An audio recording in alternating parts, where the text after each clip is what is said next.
Par contre, prenez garde car les assassins de Françoise courent toujours.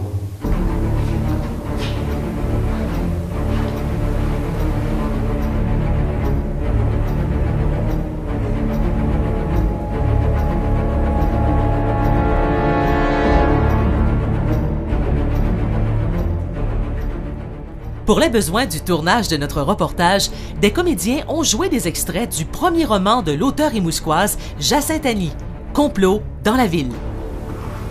Bonjour, vous êtes bien l'ami de Cédric Bellavance? Oui, et vous, monsieur Beauregard? Allons dans un endroit plus discret.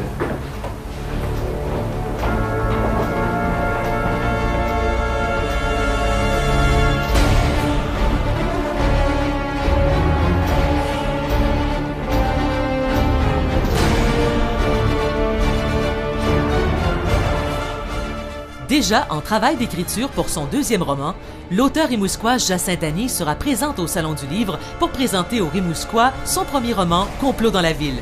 Imaginez Rimouski en 2290, avec une gare de métro située à la place du Carrefour Rimouski, une station de télé sur le boulevard Arthur-Buis et un fleuve asséché. Une histoire policière mêlée à la science-fiction. Et pourquoi écrire sur le futur et Rimouski? Qu'est-ce qui t'attire là-dedans? Bien, premièrement, écrire sur Rimouski, je trouvais ça difficile d'aller écrire sur une autre ville que je connais moins. Donc, Rimouski, c'est ma ville, je la connais presque de fond en comble. Donc, je me suis amusée à la transformer. Et le futur, j'aime beaucoup tout ce qui est science-fiction. J'en lis beaucoup, j'en écoute beaucoup à la télévision ou au cinéma. Donc, c'était un univers qui m'intéressait beaucoup. Sur cette clé, vous trouverez des notes confidentielles que Françoise m'a remises peu de temps avant son décès. Vous devriez pouvoir décrypter les messages sur le fichier. Ça pourrait vous aider dans votre enquête. Oui, je suis originaire de Rimouski. Donc, au départ, j'ai une formation de graphiste, donc vraiment éloignée de la littérature, mais je me suis toujours intéressée aux livres. J'écris depuis que je suis toute jeune. Vous a-t-elle dit quelque chose susceptible de nous aider? Malheureusement, non. Elle ne m'a remis que cette clé. J'ai commencé à bâtir autour du personnage de Josiane, qui était mon personnage principal dans ce qui devait être l'histoire d'amour. J'ai tourné autour d'elle, autour de ses amis et tout ça. Puis à un moment donné, j'ai eu l'idée d'un meurtre, puis j'ai élaboré autour de ça. Puis le reste, c'est venu comme tout seul, là. Je me fais toujours un plan un peu, bon, chapitre 1, je veux qu'il arrive telle chose, chapitre 2, telle autre chose. Mais en cours de route, souvent, ça se transforme, tout dépendant des idées qui me viennent. Je suis allée peut-être un petit peu avec tout mon côté, comment je pourrais dire, écologique, là, de voir tout ce qui se transforme présentement sur la Terre, tout ça.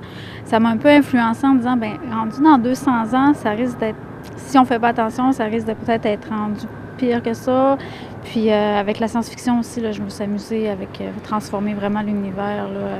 Et le fleuve que j'aime beaucoup, je l'ai asséché dans mon roman. Sur ce, séparons-nous-y. OK. Merci, M. Beauregard. De rien. Par contre, faites attention car les assassins de Françoise courent toujours. On fera attention.